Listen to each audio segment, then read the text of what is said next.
there is a method for using matrices to solve systems of equations. And you can remember the ones with 3 variables tended to get a little tricky. Well, we can use matrices to speed this up. And in traditional math, this took a little bit of work, and it was called the Gauss-Jordan elimination method. And it's where we keep reducing the rows until we get a simplified version. But first, let's just talk about how we can rewrite a system as what is called an augmented matrix.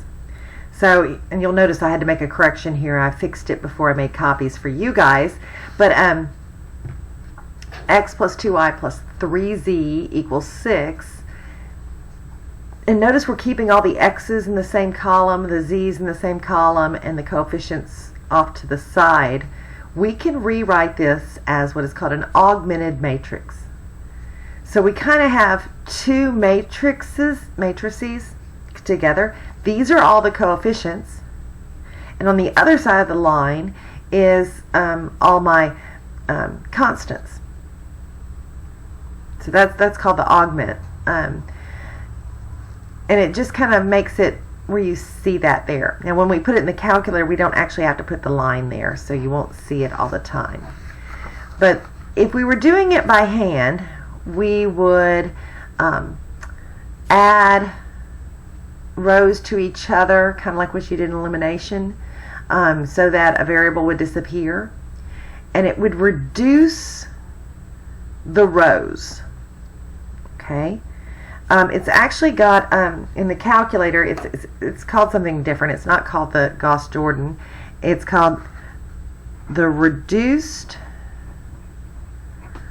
row echelon format.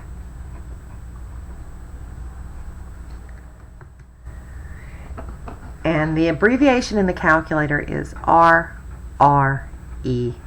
reduced row echelon. So I'm going to show how we can take this augmented matrix and it's going to turn into this new matrix, and we'll talk about what that means. That just means we have an x only equals negative 0.5. The only one left here is a y, so y equals 4. And the only one left here is z, so z equals negative 0.5. And I'll show you real quick how we can do that in the calculator. So let me clear everything. I'm going to go into the matrix. And so this is a 3 by 4. I'll go into the edit so you can see it. 1, 2, 3, 6. 1, 0, negative 1, 0. If you're wanting to play along, you can always pause, enter it in, and then press play. But I'm going to quit the matrix. I'm going to go back into the matrix. And I'm going to look for RREF. And by the way, there's a lot of neat stuff in here. That T, that means I could transpose a matrix. Anyway, we're going to the RREF. And then I'm going to pull up matrix A. And it reduces it to the matrix given here, which tells me that x is negative 0.5, y is 4, z is negative 0.5.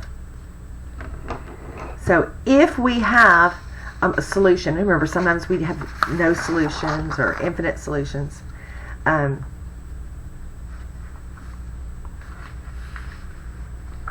we will have a solution that we can do here. So I had left a lot of room because I was going to kind of show how we could use this elimination method with the rows and everything. And I actually think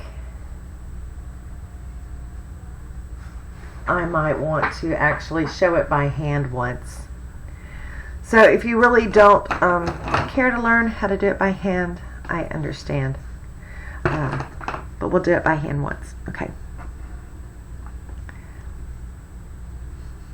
So 2, 5, 4, 4. 1, 4, 3, 1, 1, negative 3, negative 2, and 5.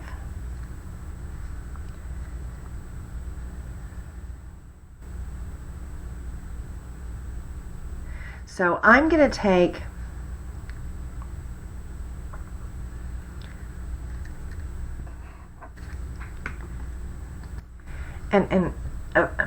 I really want to have a 1 up at the top of there. So the first thing I'm going to do is just kind of switch rows 1 and 2.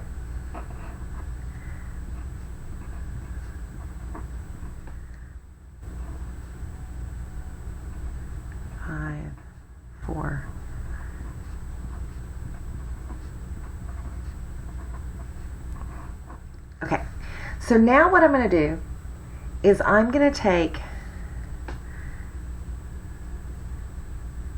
negative 2 times row 1 and add it to this row. And I'm going to take negative 1 times row 1 and add it to this row and put the result in that row. So I'm going to leave the first row just like it is. If I multiply by this by negative 2, then I get negative 2 plus 2 is 0. Negative 2 times 4 is negative 8, so I get a negative 3 here. Negative 2 times 3 is negative 6, so I get a negative 2. Negative 2 times 1 is negative 2, so I get a 2. Multiply the first row by negative 1. Negative 1 times 1 is, so it's going to be negative 1, that's going to be a 0. Negative 4, that'd be a negative 7. This would become negative 3 plus a negative 2 would be negative 5. Negative 1 plus 5 would be a 4. And I can leave these lines in to kind of help us separate our coefficients with what we're getting. Okay, so now the first column's good. What I need to do is work on the second column.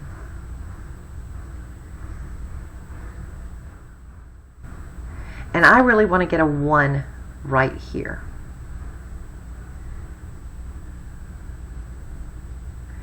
And so as long as I do it to the whole row, I'm okay. So I'm just going to multiply this one by negative 1/3.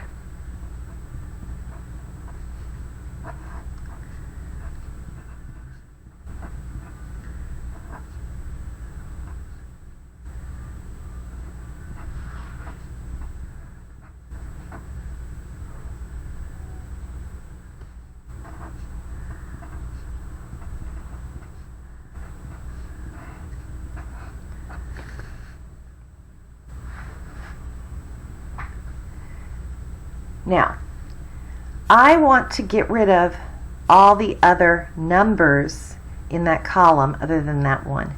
So I'm going to multiply row 2 by a negative 4 times row 2. And then down here I'm going to multiply by a positive 7 times row 2. And add it to that row and put the answer there. So if I do negative 4 times 0 plus 1, it's still going to be a 1. Negative 4 times 1, that's going to give me a 0.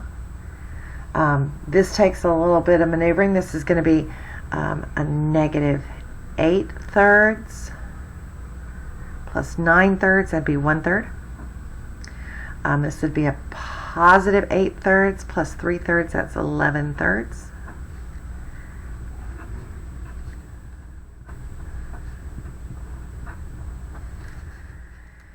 Multiply the row 2 by 7, so I still have a 0 here.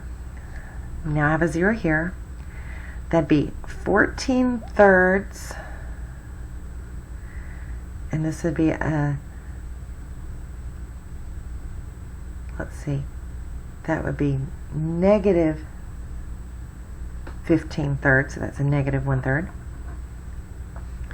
Multiply by 7, so that's a negative 14/3, be 12 thirds. That gives me a negative 2 thirds. Okay. Now I'd really like this one to have a 1 here. So I'm going to multiply this row by negative 3.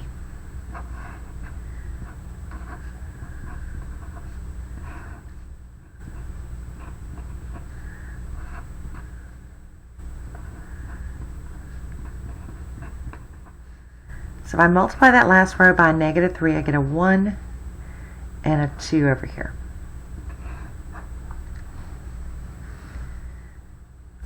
Now, if I multiply this one, so row 3 times a negative 1/3 and add it up here, I should be okay. Negative 1/3 times row 3. I need to multiply by negative 2/3 times row 3 and add it there. So if I multiply it, okay, the first two things aren't going to change at all. Multiply this by negative 1/3 and add it, we get 0. This would make this negative 2/3 plus 11/3 is 9/3 or a 3. These aren't going to change. Multiply by negative 2/3, I get a 0 here. That'd be negative 4/3 plus this is negative 6/3. That's a negative 2. And so I get my solution, x equals 3, y equals negative 2, and z equals 2. Now if you take linear algebra in college, you will be expected to do this. But otherwise, and most of the time, most people are going to, let's just use the calculator.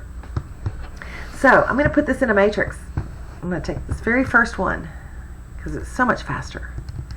And it is still a 3 by 4. And it's 2, 5, 4, 4, 1, 4, 3, 1, 1, negative 3, negative 2, and 5. Second, quit. Now since I'm put it in A and I just used this command, you can up arrow in your history and copy paste, and it tells me my solution is 3, negative 2, 2. So if you have a graphing calculator, this goes really fast.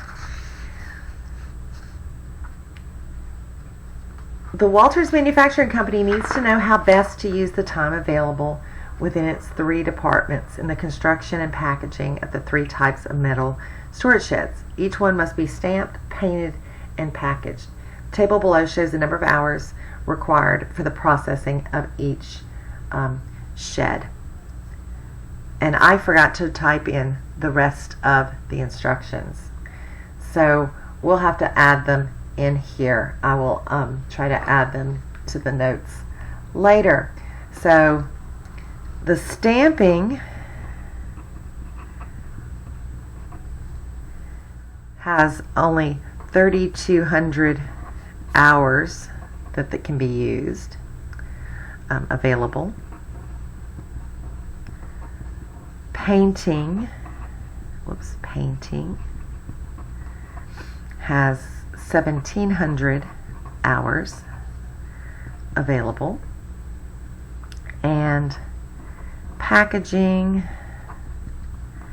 has 1,300 hours available. So if I kind of make it as like shed, this is X, Y, and Z, then I can come up with an equation of 2x plus 3y plus 4z has to equal 3,200. 1x plus 2y plus 1z has to be 1,700. 1x plus 1y plus 2z equals 1,300. Now we can rewrite this as an augmented matrix, but you don't really have to rewrite it once you get the hang of this.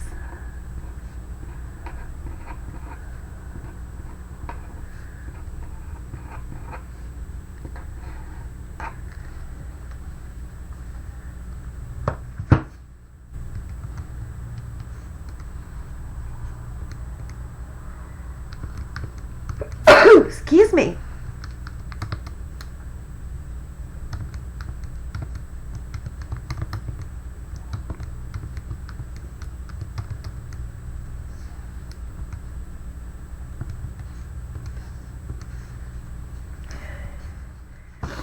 And it says we should build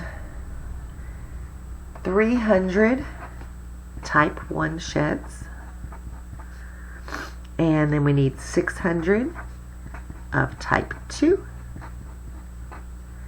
And 200 of type 3.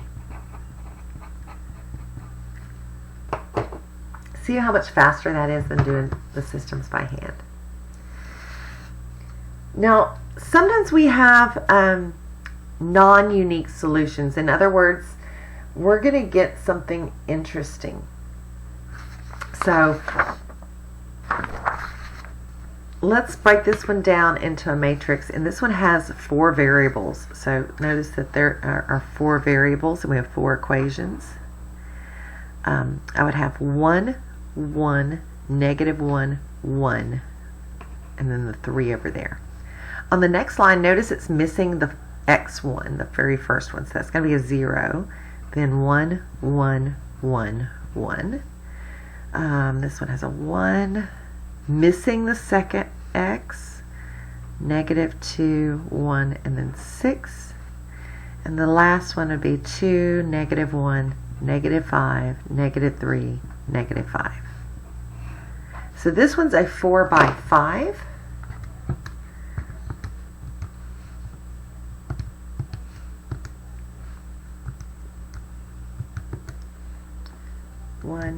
One, negative 1, 1, 3, 0, 1, 1, 1, 1, 0, negative 2, 1, 6, 2, negative 1, negative 5, negative 3, negative 5. Quit.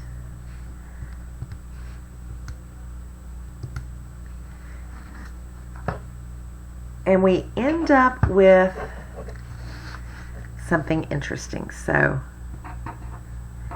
this turns into, I'm going to write down what we get so we can talk about it.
So what we end up getting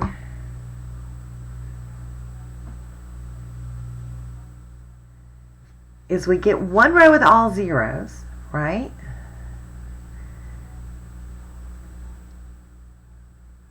We get that the fourth x variable, we actually know what it is, but these others kind of depend on each other.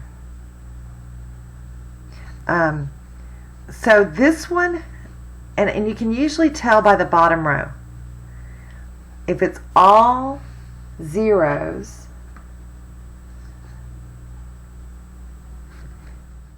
this is going to end up being infinite solutions. We're going to get equations out of this. 2 different equations. We will know what x to x4 is, but these equations all deal with the first 3 variables. Let's look at another one. So this one would be 1, 2, negative 1, 3, 3, 1, 0, 4, 2, negative 1, 1, 2. Okay. So I'm going to go back into the matrix. I've got to go back and make this a 3 by 4.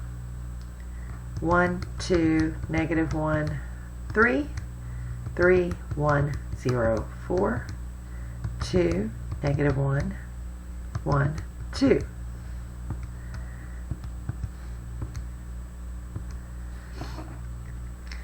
Okay. So I get 1, 0, 0.20, 0, 1, negative 0.60. But this last line is the one that intrigues me. I get basically that 0 equals 1. This is saying that 0 equals 1. Is that ever true? No. So that's no solution. So if you have a whole row of zeros, you're good. But if you have zeros and then some number on the other side, that's going to be where we say it's no solution. Let's look at an application one, because we should be able to do any of these applications quicker now that we've got these matrices to work with. So a trust account manager has $500,000 to be invested in 3 different accounts. The accounts pay annual interest rates of 8%, 10%, and 14%, and the goal is to earn $49,000 a year. So let's say we're going to have X plus Y plus Z is supposed to equal 500,000.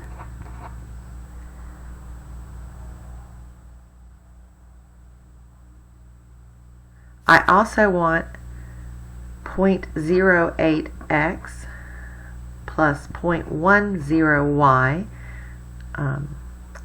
plus 0.14z to be 49,000. Now there is a problem with this one too, because it's not, we should have another equation, right? But we don't. So let's see how we can use the calculator to figure out what can be done with this one. Okay, no, so this was a 2 by 4. Ooh, okay. So the first row was 1 by 1 by 1, 500,000. Because we can still learn something here.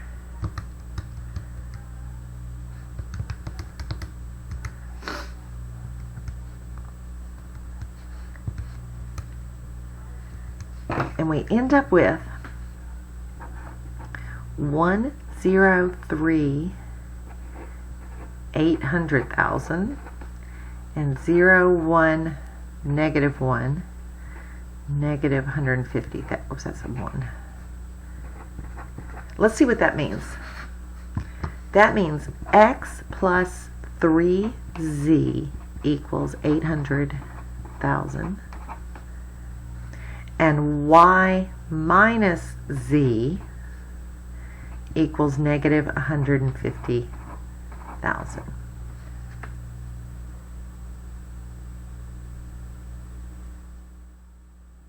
So both of these need to know what Z is. So there are a whole bunch of possible investments we could make.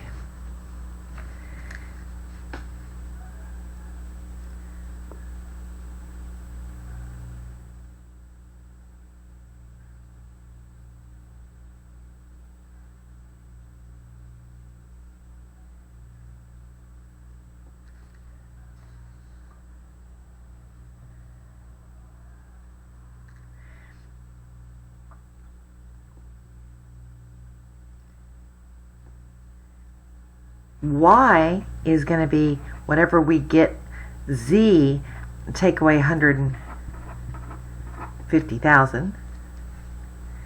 And X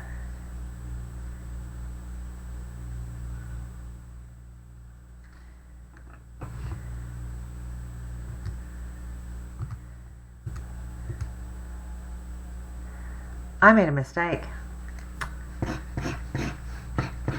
I knew something wasn't looking right because that doesn't make sense. Look at my A. I put a 1. Oh, okay. So just so you know, people do make mistakes. Even your teachers. Especially when we're doing these videos. Okay, let's try this again. Knew something didn't look right. Those numbers were very big. Okay, I get 1, 0, negative 2, 50,000, 0, 1, 3, 450,000. Okay, so the first one is x minus 2z equals 50,000. So x is going to be 2 times z plus 50,000. The next equation is y plus 3z is 450,000. So y is going to be 450,000 minus 3z. So let's think about this, and this is a lot better. I'm so sorry about that. So z can be any number, right? Z could be 0.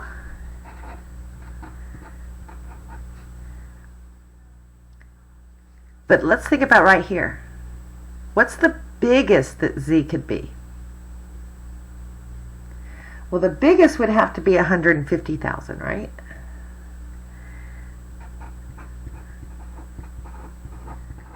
Because 3 times 150,000 is 450,000. And if we got up to 150,000 for z, then we wouldn't be putting anything in y. So this is how much we would invest at 14%. Anywhere from 0 to 150,000. The other ones just depend on that. So at 10%, that's y. We're going to take 450,000 minus 3 times whatever we put into z. And at 8%,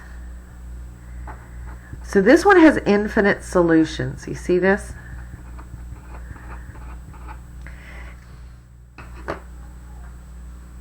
There's a lot of possible situations that could solve this problem.